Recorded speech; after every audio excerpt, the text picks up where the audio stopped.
Good evening. I call to order the September 26, 2018 regular meeting of the Board of Education. Can I have a motion to adjourn into executive session? Motion. Do I have a second? Second. All those in favor? Aye. All right, we shall return in about 10 minutes.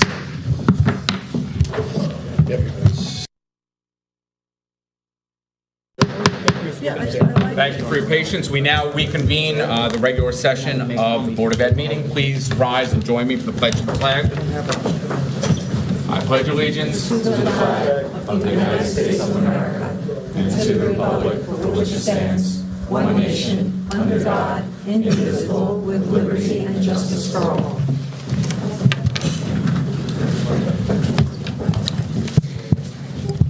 We are committed to the academic achievement and success for all students in a safe environment. In partnership with families and our community, our mission is to promote confidence, inspire a passion for learning, and to prepare our students to become responsible global citizens.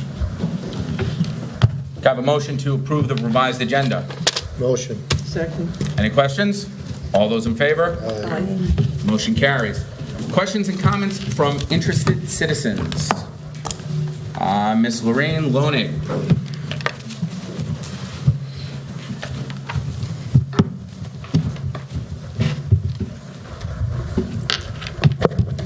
Hello, Lorraine Loenig, district resident. I have a couple things this evening. At the last board meeting, Mrs. Rodriguez presented the board with the strategic plan. I kind of wish the presentation had more details in it. I know that there are long-range goals and short-range goals, just not what they are specifically. I believe these should have been revealed in public session. In the spring, I foiled documents related to the strategic plan, to the survey, and to the outcome. My request for survey responses was rejected because it was an interagency advice. And thinking about it, I agree with that. I believe that boards should be able to ask for advice from consultants in a confidential matter, and for purposes of the survey, every participant was a consultant. That's cool, that's fair enough. My request for an executive summary or an actual plan was also denied, stating that the final plan would be presented to the public. Can you let me know when the plan with all the goals and strategies will be available to the public? Second, also related to FOIL requests. In early August, I requested several documents about educational equivalence. I received the automated email, the thank you for your request thing, but since then I have not received any correspondence. Not a denial, not an estimated timeline for documents, not the documents themselves, not a letter stating the documents do not exist. Typically when I request from other municipalities, whether they're local, state, or federal, I hear within about a month of my initial request. And this is not keeping with the spirit of open government and transparency. And this was a guiding principle of the political party that endorsed most of this board. Would someone please check on the status of those requests? Third, I look forward to the Crusader chat next month regarding the athletic capital complex project. While I hope you answer my questions from last meeting tonight, these board meetings do not lend themselves to a discussion format. And the Crusader chat, if it follows previous ones, should allow for more questions and answer and dialogue. Lastly, a particular pet peeve of mine that I've brought to this board's attention at meetings and at Crusader chats is the honoring or celebration of academic achievement. I know, here I go again. I've been told in the past that you were working on implementing a program. I was wondering if you could update the status of any such plans. I'm just saying we're up to our 4th athlete of the week for the school year. And then, I know I said lastly, but I'm going to keep going. To all the government students that are here tonight, government isn't a spectator sport, folks. You need to participate, and it shouldn't be seen as a burden. It's a responsibility. Get involved, ask questions. Government is only as good as the people they represent, and keep them in line. Thank you. You're welcome. Thank you. Kathleen Berglino. I think so. I don't have my glasses. Oh.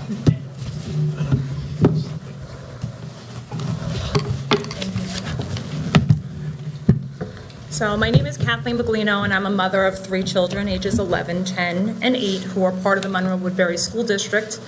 I'm not just a mom, but I'm also a 19-year veteran teacher. For the past 7 years, my husband and I have dedicated ourselves to ensuring our children have the best academic opportunities available to them by making school priority. We chose Monroe Woodbury as a place to call home in 2008 because of its reputation as a great school district. Our place here was not by happenstance. We did our research, we read your mission statement, and we bought into these words. Here's your words. Monroe Woodbury Central School District is committed to academic achievement and success for all students in a safe environment. In partnership with families in our community, the district's mission is to promote confidence, inspire a passion of learning, and to prepare students to become responsible global citizens. The community has traditionally offered outstanding support for the school district. A quality education is a major community priority. Over the past 7 years as parents of elementary school children, we've upheld our end of the bargain. Joe and I do offer outstanding support to the school district. We vote in every election. We come to parent-teacher conferences. We volunteer for school-wide activities. I've been a class parent for my children's classes. We provide a place for quiet focus on homework every single night. We're upholding our end. We are involved parents. So imagine our surprise when our 5th grade child came home from school and informs us that there's 20 children in his class. 28. And here I thought my now 6th grader had a large class at 25 last year. How does this align with the mission statement Monroe Woodbury has put forth to the community? This is a wealthy community with extraordinary taxes, populated by families that chose to have their children in a good suburban school. Yet our children are being packed into rooms similar to what is seen in inner city schools. I started my career in Far Rockaway, Queens, in a Title I school. I taught 5th grade then first, and I had 30 children in my 5th grade class, and it was quite the undertaking. I came to South Orangetown in 2002 and have been teaching either 4th or 5th grade for 16 years. Now, South Orangetown is very similar to Monroe Woodbury in terms of socioeconomic makeup, diversity, and taxes. And never in my 16 years of teaching have I ever had more than 23 children in my class. We have a cap in elementary school at 25. And my district does everything they can to not ride that line. So how is that not a priority in Monroe Woodbury? Why do my children's classrooms resemble Far Rockaway more than South Orangetown? Why was the 5th grade section cut? The 4th grade was full last year. 25 children were in my son's class. Yet there were 5 sections, I believe, 5 pretty full sections, yet someone decided to smush that into 4 sections. A friend who has a 5th grade child posed that question to an administrator a few weeks ago and was told that enrollment was down and they were surprised by new admissions, and I call baloney on that. This is a commuter town, and historically there is an influx of new admissions every year. This is not a surprise. This was a budget decision, and what is the cost benefit for that section reduction? At most, $120,000 for a teacher with seniority, or $40,000 for a brand new teacher. Well, here's the actual cost. Our children are losing time with teachers. Teachers cannot get to every child because it's impossible with numbers hovering around 30. So our children are losing skills, falling behind, need remediation that will require AIS support. But the AIS teachers are already carrying full plates. So that will require more AIS teachers to be hired in the future, when all that needs to happen is to have a reasonable cap on class size. I'm almost finished. Your mission statement promises a commitment to academic achievement so students can reach their potential. So please explain to me how this is possible in a classroom environment at CVE. It's not. It's just not possible. 30 students in a 5th grade class. It's not just isolated to Central Valley. Just heard today from another friend whose son is in high school. 2 of his classes have over 30 students, and in one of those classes, there's not enough desks. Yet the Board of Ed is asking parents to support $8.4 million in a capital project on October 23rd for artificial turf, a new track, and an update to air conditioning in the high school, which is something I'll tackle at another board meeting about air conditioning in the other schools. I'm sorry, but parents of young kids like Joe and I were given a bait and switch. All right? We're not going to take this line down. We will continue to uphold our end of the bargain. I'm going to still be a supportive parent. I'm still going to show up and vote, but I'm not voting to support changes that are going to not benefit my kid. $8.4 million, and we're cramming 28 fifth graders into a classroom. It's disgraceful. This needs to be remedied. It's still early in the school year. A section needs to be added. Thank you. Thank you. Thank you. Do we have any updates? We do. Patrick? Yeah, so I'm going to address some of the questions from the last board meeting, and there were several questions, so forgive me, I'm going to read some of them. Mr. Capalco asked several questions at the last meeting. The first question was, why don't we have a portion of our budget go into a capital fund as opposed to borrowing? So he's referring to our proposed capital project, and the answer is we actually do, in every budget, have about $300,000 that is, at the end of the budget, it's a transfer to the capital fund. And it's really not, I wouldn't call it true capital projects, they're more like renovation projects. And $300,000 sounds like a lot of money, but it's really not in a district of our size. It just sort of keeps us on pace with, some of the repairs and the renovations that we have to make with that money. To address this issue, we established a capital reserve fund about 2 years ago, and we have set aside money. As of 2 fiscal years, we've put $7.2 million into the capital reserve fund, which is great, and that's why we established that, because we realize we have a lot of needs in that area. And the idea is to use that reserve fund as almost a down payment. And I would say the appropriate way to do it is that's part of your down payment in conjunction with borrowing. And the trick is, and we've done that with this $8.4 million capital project, is to set up the borrowing so it's less than or equal to the building aid that you'd be receiving. And building aid is computed, believe it or not, even if you don't borrow, it's computed as though you are borrowing. So you receive, like interest as part of the building aid program. So, to address his question, we are doing that. It's difficult to set aside all the money you would need for a capital project. It's like buying your first house. Very rarely do you buy that with cash. You have to do some borrowing, and that's what most school districts do. His second question, why have the voter referendum now and not wait until the budget vote in May? And so I think we thought this was an important enough issue to stand on its own. And as I've said in the past, we wanted to try and cut through the red tape of this project, sort of do this. We've called this a fast-track project, and there can be a lot of red tape.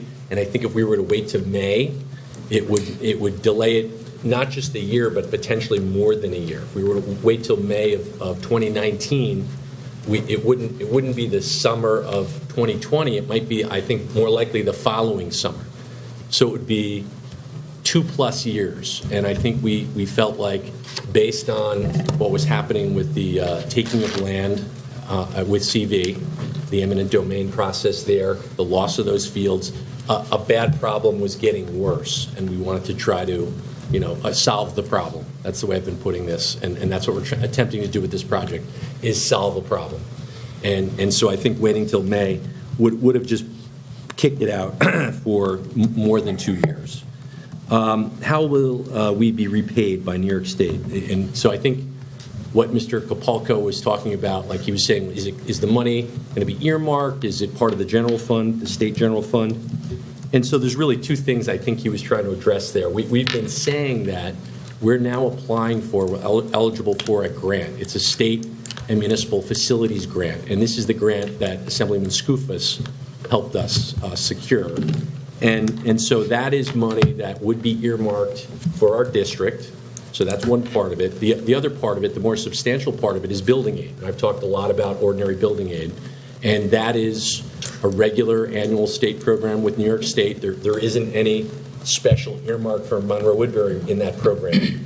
It's available to all districts, public districts in the state. And it's part of the regular state general fund operating budget that the governor puts together with the state legislature every year. And I think that was what he was sort of asking about.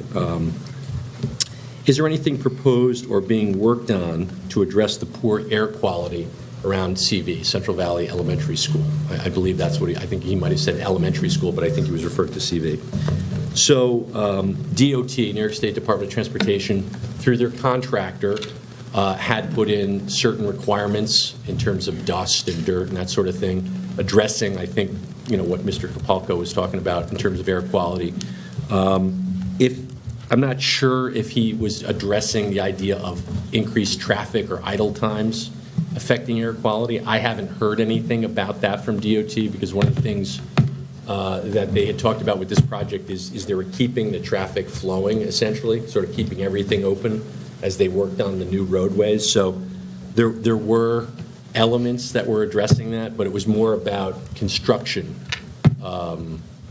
effects that would affect air quality, not necessarily traffic. Let's see, how many private school students are receiving transportation from Monroe Woodbury?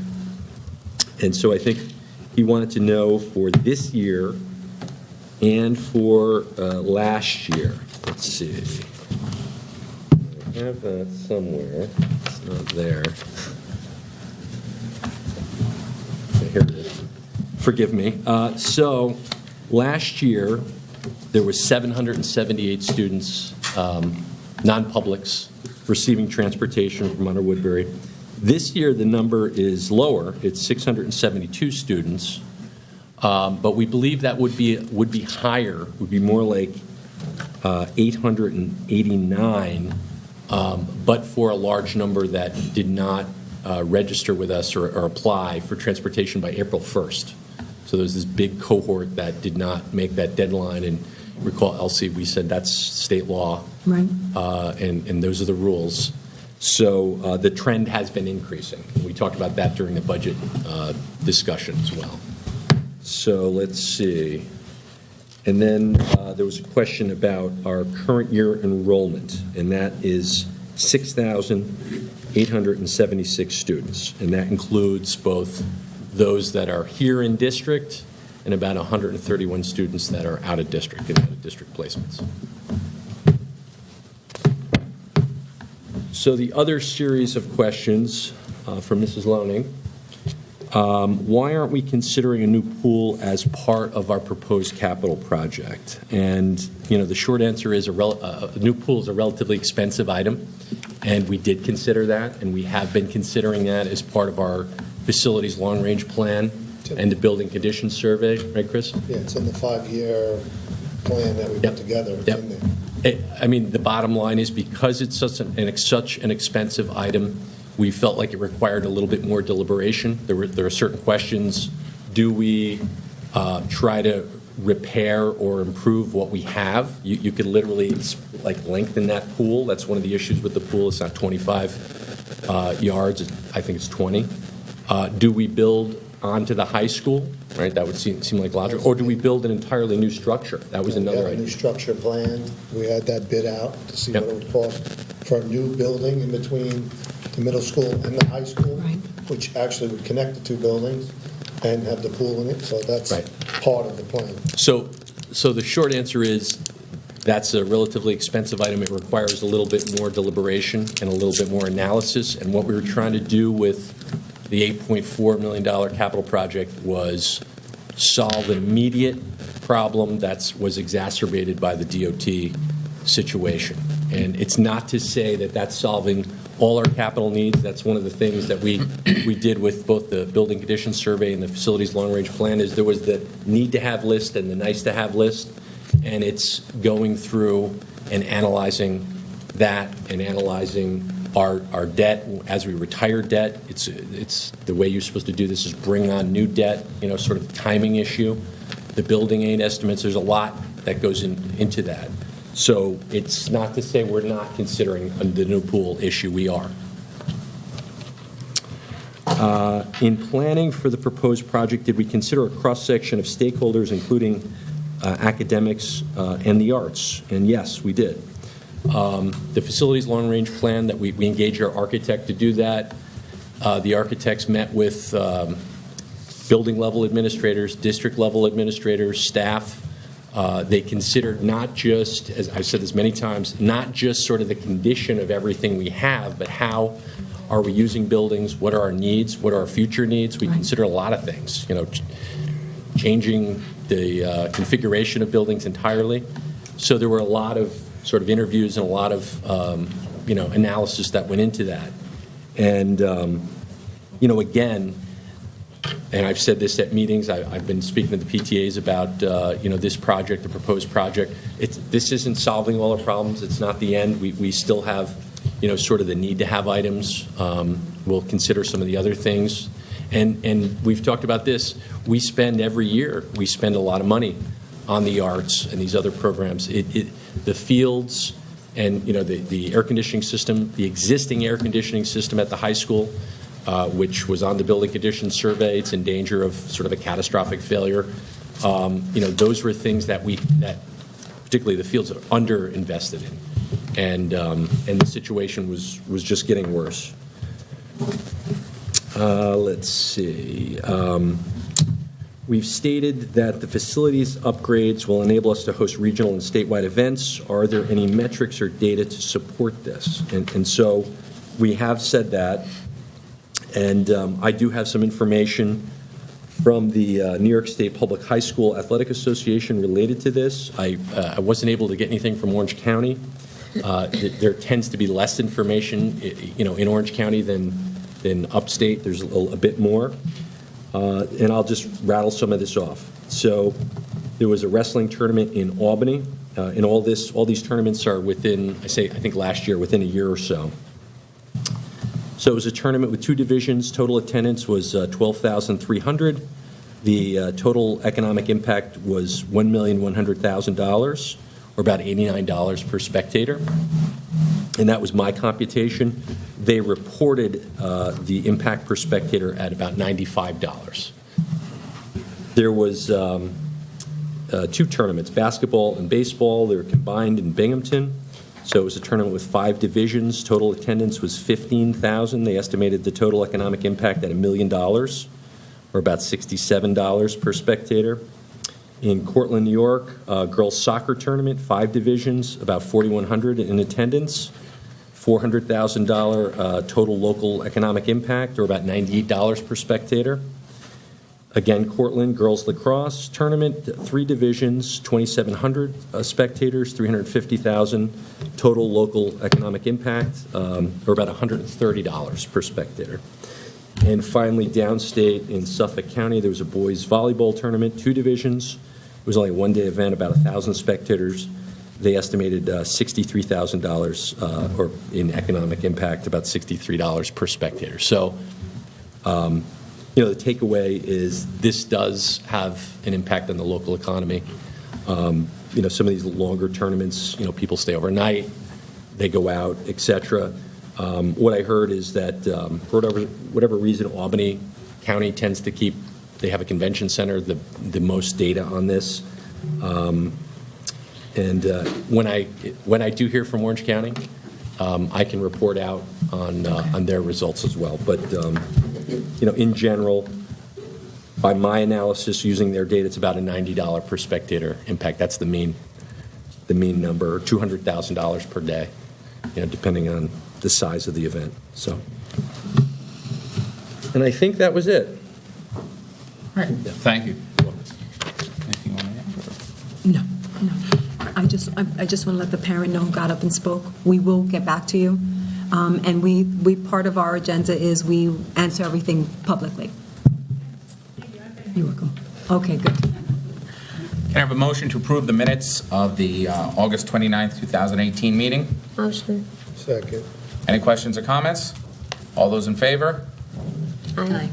Against? Motion carries. Reports by Board of Education Committee. Chris, anything from policy? Committee, not yet. Not We have, yet. We have to sit and put a meeting schedule on. For this year, yeah. All right. Patrick, facilities? October 23rd is the voter referendum date. We've been going around talking to the PTA meetings. What I've said is we're going to, we posted our information on the website recently this week. I think yesterday. We're going to do a district-wide mailer. So that's moving ahead. And any group that would like me to appear, hear more information, I'm more than willing to go and speak at your meeting. Smart Schools Bond Act update. I mentioned this at the last board meeting, that the bids came in a little bit lower than we had expected, which was good news. We're going to start, I think, right at the high school, middle school, Central Valley.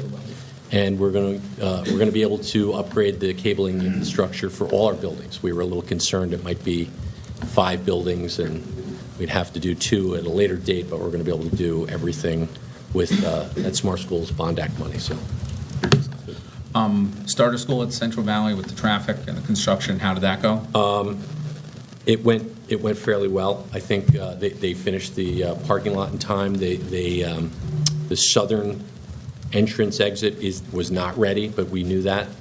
But they did have everything in place. I think there was a little adjustment for everyone, and we're sort of tweaking, some of the bus routes and that sort of thing. But they followed through and they had it ready for the start of school, so that's good. Excellent. Does anyone have any questions? I actually, I was told that I wasn't there, but at Central Valley, when we had this downpour the other day, there was a major pool of water that is over by the entrance coming in off of 32, and it was a concern that maybe it's not draining, and then when it's icy, that it may be problematic. So maybe you want to check that out. Okay, I didn't hear that, but we can do that. Pete, can you step up to the mic? Yeah, right. They're still not tied into the new work yet. We're still working on it. They're still working on it. So they have told me that they'll have drains, they'll have pump staff that does rain again to take that water away. We're still working on the old system, which is a 16-inch line into an 8-inch line. So it's just a volume of water. That's where it's collected. So they was know it- about it now, and they will take care of it from Okay. then on. Thank you. Thanks, Peter. Anyone else? All right. Reports by student representative of the board, Mr. Christian Hess. All right, so basically, after talking with the former student rep, Dan Willis, we had long talks about everything, kind of getting me organized with this position. So we basically came up, kind of give him credit for this. As he did in the past, I believe, he went to every school and he talked with several students and asked them what the pros and cons of their school is. I thought this would be appropriate for the beginning of the school, for like newcomers and students who have already been in school for, several years already. So what they like, what they don't like, and basically analyze everything that they have told me and figure out what to really do and discuss it with you guys. So basically, yeah. Do you know where you're going to start? I don't. I guess I could start at the high school. Yeah. All right. Or North Main, he always North likes Main. to start first. Yeah, that's where I started. Little kids, pressure's off. Yeah. Dan also says hello to everybody, so he misses you guys. Personnel. Good evening. I respectfully request approval for the items listed. I have a motion to approve the personnel. Second. Any questions or comments? All those in favor? Aye. Against? Motion carries. Business financial. So I too would respectfully ask for the approval of the items under the business and financial section of the agenda. So we have our standard monthly financial reports. We have 5 donations. Donation of a Yamaha 42-inch piano to the Monroe Woodbury Music Program from Jacqueline Polanakis. Donation of 1 box of children's books to Smith Clove Elementary School from Christine Chen Person. A donation of $40 from Your Cause. It's an employee donation to North Main Elementary School, and 5 donations to MW Cares Day from Scott Schaefer, Ashley Hala, Jody Jergalon, Stephanie Patel, and the Monroe Family Eye Care. And we'd like to thank everyone for those donations. We appreciate that. We have 6 contracts, one with Orange Ulster BOCES for shared transportation services. We have a handful of special education-related services contracts, a hearing officer and a physician for staff physicals. And finally, we have some obsolete items from Sapphire and Central Valley Elementary School libraries, and some equipment from the special ed office. All right, do I have a motion? Motion. Second. Any questions or comments? All those in favor? Aye. Against? Motion carries. Do I have a motion to approve the committees on special education and preschool special education? Motion. Second. Questions or comments? All those in favor? Aye. Aye. Against? Motion carries. Reports by the board and central office. Chris? Have a good night. Sounds good. Dawn? Well, I wanted to talk about September is Pediatric Cancer Awareness Month, and the district recognized that on Friday, September 14th as Go Gold. To support that initiative, the high school is coordinating a collection of items for children that are battling cancer, and we teamed up with Coloring for Chemo, so it was a district-wide collection. All the schools participated, brought the supplies to the high school, and we're going to be working with the ambassador of the program tomorrow after school to put those baskets together, and they will be delivered to all the area hospitals. So I was happy to be a part of that. Thank you. Suzanne? Last night, I had the pleasure of attending the middle school open house, and if that sets the tone for what's going on in the district, I think we're off to a very good start. So I wish everyone a very successful school year. Thank you. Christian? Sounds good. Donna? Thank you all for coming out. Have a good night. Mr. Bargoff? September 17 was a Constitution Day. Pine Creek, Mr. Judy and Mr. Martin, it was a very good ceremony that I attended, and the students did a phenomenal job celebrating the Constitution Day. Great. So, Be quiet tonight. Patrick did all the talking, now he's going to make up for it. Sorry. Dr. Hassler? Sorry, Doc. So I can very quickly respond to one of the questions from the concerned citizens. I can speak to Mrs. Lonig's inquiry about celebrating the academics piece, because I don't have to dig into a lot of the data that Patrick would have to do in some of the other questions. So your question couldn't be more timely, because I met with 5 of the building principals just today, and along with Carol, and we talked about just that. And it actually began out of a conversation that Mrs. Rodriguez and I had a while back about some of the amazing things that go on in our school district that people may not necessarily recognize. You know, we celebrate Athlete of the Week, we celebrate championships and Odyssey of the Mind and musical accomplishments, but there are things that happen every single day in our school district that, other than maybe the kids who participate in it, the community at large may not be aware of it. And one of the things that I shared with the principals was, I was a teacher in the school district, and I was very proud of the slice of things that I was aware of. And then when I was a principal, I became a little bit more proud about,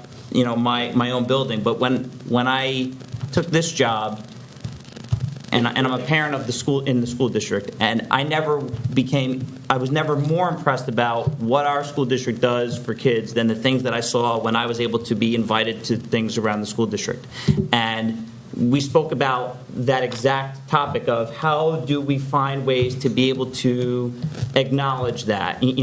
When North Main does Susical, and you see a picture on the district website of the kids sitting on the stage, and it's fantastic for those kids, but when you see an entire school embrace Dr. Seuss and do graphs on their favorite Dr. Seuss books, and they're reading the literacy development that happens around Dr. Seuss around that.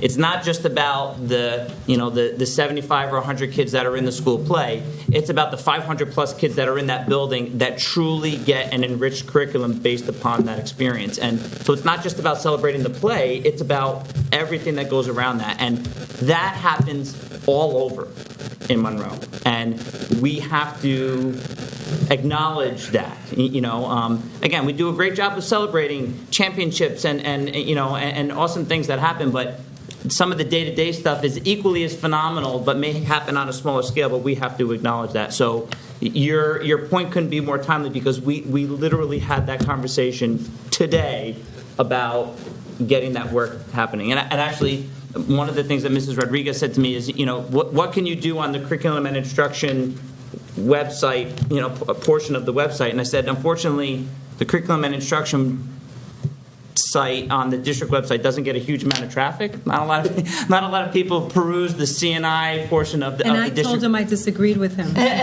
You know, I think people, I do think that people would look on the website. Sure, and the reason why I spoke to the building principals, I know that people go to the school websites, like that, you know, that's one place where people go to the school websites, and that's the reason why I had a conversation with the building principals, is that, you know, a lot of phenomenal stuff happens at the building level, and that's a great place for us to be able to kind of put a spotlight and kind of celebrate that. So, that's all that I have to say. So we expect that website to be done by when? I mean, we said we are going to start with Right our... here, we're in public. Yes. When will this be done? We said, I mean, well, the building principals, what do we? 8:45 tomorrow morning. There you go. No, we said on a very recurring basis, within the next, I would say 2 weeks or so, people are very So much. by the next board meeting, this is a challenge. I would absolutely. By the next board meeting, we're going to have things up and running on the individual school buildings website that will reflect all the stuff that's going on. Is that correct? When's the next Board of Education meeting? October 16th. Yep. Absolutely. And without question. Ms. Lonig, if it's not up, I expect you to get up here and remind us. She will. I'll have an email by October 17th. So. So what's the date that we said it will be up by? October 16th. No, it's not going to be up by October 6th. It has to be up before then. Before October 15th. You all now have an insight to what my life is like. So October 15th, all the websites will be done. No, but we're talking Here we go. about stories. So we're talking about the fact that we're going to have a substantial story from each building within the next couple of weeks. And then we're going to work on momentum and building a community of people in each of the school buildings that will be feeding us the information. So let me get this straight again. That's why I'm the superintendent.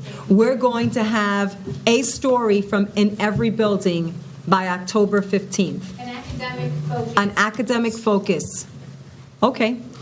So the other two building principals, I said that I spoke with 5 of the 7. The other two building principals that I didn't You speak to. just got spoken to. There you go. You're on notice. There you go. Okay, good. This was a good meeting. Oh, good. Patrick. Crusader Chat, October 10th, right? Yep. We're going to have a dialogue and talk about our proposed capital project. Where is that meeting? Here? Yeah, It's here, right? it's here. It's here. You know, the other thing is, though, we may be asking questions. We may ask people to ask us questions ahead of time so we can be prepared. Right. I think. Right, Carol? It's on the website. There's Please do. On the website with all of this information. You can send questions tomorrow. You can send questions tonight, and we will be answering them as they are received. And they're going to stay up, the questions and answers? Yep, they'll stay up. The questions, not answers. Okay. Matt. I always love open house season, so it's been great to be in the building for open houses. It's always interesting to see, you know, on the first day of school, the kids are always the nervous ones, and then at open house, the teachers seem to be a little bit more nervous, but they were all fantastic. The human resources site as part of the district website does get a lot of traffic. So, you know, A lot of people want to we have work to here. we deal with employment and posting, so I would graciously, you know, I would allow CNI a link on the HR site. That's fine. Should you need You some had to more get traffic. to HR via a Exactly. CNI? All right, that's I appreciate that, Matt. Thank you very much. All right. All right, so I want to thank the concerned citizens. I share your sentiments. I want to tell the students that this has been a record-breaking meeting, so consider yourselves very lucky, because sometimes we can be here for hours. Spirit Week is next week, and homecoming, right? So October 5th. lots of Wow. exciting things coming up, and I wish everyone a successful year. Welcome aboard. Thank you. You're welcome. Stacy. I had the pleasure of attending my own children's open houses and several other open houses as a board member. Always great to be in the buildings and see the parents. And I know it's very cliche that when I was at Sapphire and Mrs. Brock says it will go quickly, it will go quickly because my oldest is a senior this year. So it does happen very fast. But it was great to see all the young kids, and I wish everybody a successful start to school. You can still have another. No, thank you. Okay. On a different note, I wanted to share a letter that someone wrote, and it reads, I wanted to write you to inform you of a rock star bus driver that you have in Miss Kim on bus 545. He goes on to say that his daughter was having a really tough time. It was the second day of school, and Miss Kim helped his daughter. She, sat her down. When she dropped her off at school, she actually went and called the parent and said, look, I just want to make sure that your daughter is okay. As a result, the child feels really welcomed and happy to get on the school bus. So he just wanted to say, and that he's very appreciative of Mrs. Kim Lollipop Day on Friday. Maybe I'll go to her bus. And that she just says that her daughter just absolutely loves Miss Kim. So I wanted to say to Miss Kim, thank you, thank you, thank you. And I also wanted to thank Ben and Lisa Wilkins, who wrote this letter, who took the time, and he actually physically wrote it. So I thought it was very sweet of him and very kind, so I want to thank him and thank Miss Kim and the Transportation Department. One more thing is that you will all be receiving this flyer. Everyone who lives in the district will receive a flyer. It has a lot of information. You'll be getting it between Friday and the Tuesday after Columbus Day. And it has a lot of information about the project and the proposition that we're putting up. So I just wanted to remind everyone that you will be getting that. And if you have any questions about anything, please email us, and we will get back to the people who got up and spoke today. And everybody have a great day. Evening. Evening. Evening. It's still evening. It's still evening. Just happy that we're off to a great year. Thank you to all the teachers, staff, everyone involved. It's, it'll be quick, but it'll be fun. Do I have a motion to conclude tonight's meeting? Motion. Second? Second. All those in favor? Aye. Have a good night. Thank you. Motion.